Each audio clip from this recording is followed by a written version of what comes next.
Կառավարության օրենսդրական նախաձեռնության կարգով ներկայացված զինվորական ծառայության և զինծառայողի կարգավիճակի մասին օրենքում փոփոխություններ և լրացում կատարելու մասին օրենքի նախագծի համաձայն վերանայվում են պայմանագրային զինծառայողների պարտադիր ատեստավորման դեպքերը, պաշտպան հայրենիաց ծրագրով ծառայություն անցնող զինծառայողներն ատեստավորված համարելու ուսումնական փուլի ավարտին հանձնվող քննությունների արդյունքներով, պայմանով, որ զինծառայողը նշանակվել է ստացած զինվորական մասնագիտությանը համապատասխանող զինվորական պաշտոնի,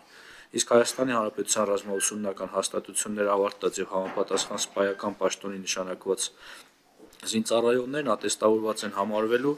ռազմաուսումնական հաստատության ավարտական քննությունների արդյունքներով,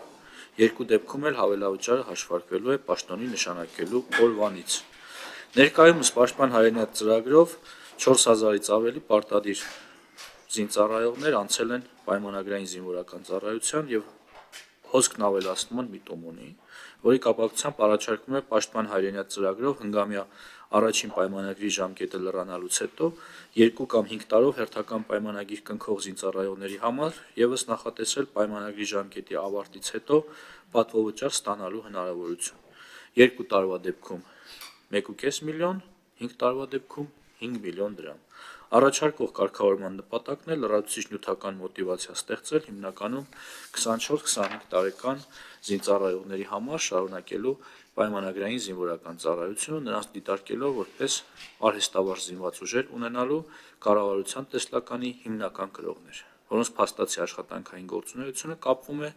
զինված ուժերում պայմանագրային զինվորական ծառայություն անցնելու հետ։ Ընդ որում, առաջարկվող կարգավորման առաջընթաց տեսլականը նաև այն է, որ արդեն իսկ երկրորդ պայմանագրից հետո առավելագույնը 30-ամյա տարիքում ունենալով մինչև 10 տարվա զինվորական ծառայության ստաժ նշված զինծառայողների մեծամասնությունը կրկին կշարունակի զինվորական ծառայությունը։